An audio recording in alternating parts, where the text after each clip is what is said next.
Assalamualaikum warahmatullahi wabarakatuh.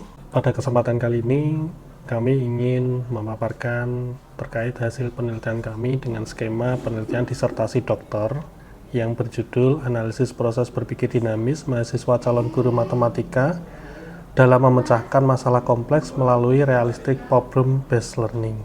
Yang melatar belakangi penelitian ini yaitu terkait dengan kompleks problem solving merupakan salah satu kemampuan yang penting untuk dimiliki seseorang dan dibutuhkan di masa depan. Nah, berpikir dinamis juga merupakan salah satu proses kognitif yang memiliki pengaruh terhadap kemampuan pemecahan masalah kompleks atau kompleks problem solving ini. Namun, pembelajaran matematika di perguruan tinggi masih belum banyak mengadaptasi proses berpikir dinamis dalam aspek menyelesaikan masalah kompleks tersebut. Maka dari itu, perlu adanya bantuan dari dosen, terutama untuk mahasiswa yang kemampuan pemecahan masalah kompleksnya masih rendah. Kaitannya dengan andragogi, pendidikan calon guru matematika juga harus berfokus pada prinsip-prinsip pembelajaran orang dewasa, yakni menekankan kemandirian dan pentingnya pengalaman dari mahasiswa tersebut.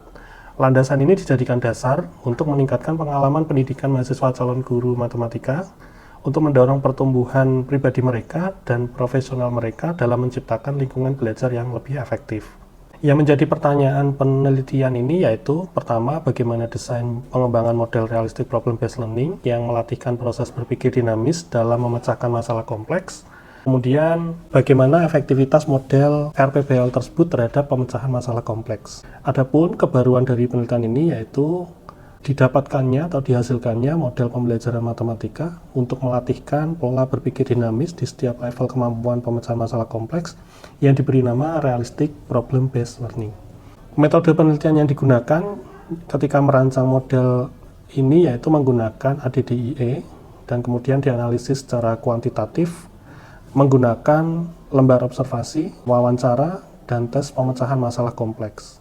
Hasil penelitian menunjukkan bahwasannya model RPBL ini dirancang dari model PBL yang sudah ada dan dikombinasikan dengan pendekatan RME, sehingga muncul sintak yang pertama yaitu problem orientation, kemudian langkah kedua yaitu decomposition, langkah ketiga conceptualization, langkah keempat publication, dan langkah kelima evaluation.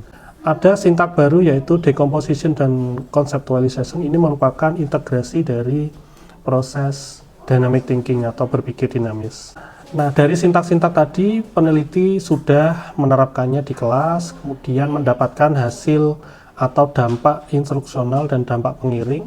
Dampak instruksionalnya antara lain adalah kemampuan kompleks problem solving mahasiswa yang meningkat, dan dampak pengiringnya adalah adanya rasa tanggung jawab, kemudian kerjasama antar mahasiswa, kemudian dihasilkan juga perangkat pembelajaran berupa LKM, buku ajar, RPS, kemudian media ajar berupa ElitaGo, Elita Geometri Ruang. Hasil penelitian yang lain menunjukkan bahwasannya model RPBL ini dinyatakan efektif dengan bukti bahwasannya mahasiswa yang diajar menggunakan model ini mencapai ketuntasan secara klasikal. Kemudian rata-ratanya mencapai 83,74. Kemudian rata-rata kemampuan pemecahan masalah dari mahasiswa yang menggunakan model ini lebih baik daripada rata-rata dari mahasiswa yang menggunakan model pembelajaran langsung. Kemudian juga ada peningkatan kemampuan pemecahan masalah kompleks menggunakan model RPBL ini dengan kriteria sedang. Luaran dari penelitian ini sampai saat ini masih dalam tahap submit di Scopus Q3 di jurnal KJSS, dan dihasilkan pula buku model RPBL, kemudian buku ajar geometri ruang, dan adanya hak cipta. Berikut adalah dokumentasi dari penelitian yang sudah dilakukan, dan kedepannya kami akan menindaklanjuti terkait dengan artikel yang sudah kami submit, dan kami yakin artikel tersebut dapat diterima dan segera publish. Terima kasih kami ucapkan kepada Kementerian Pendidikan, Kebudayaan, Riset, dan Teknologi yang sudah memberikan pendanaan kepada kami untuk melaksanakan penelitian ini. Assalamualaikum warahmatullahi wabarakatuh.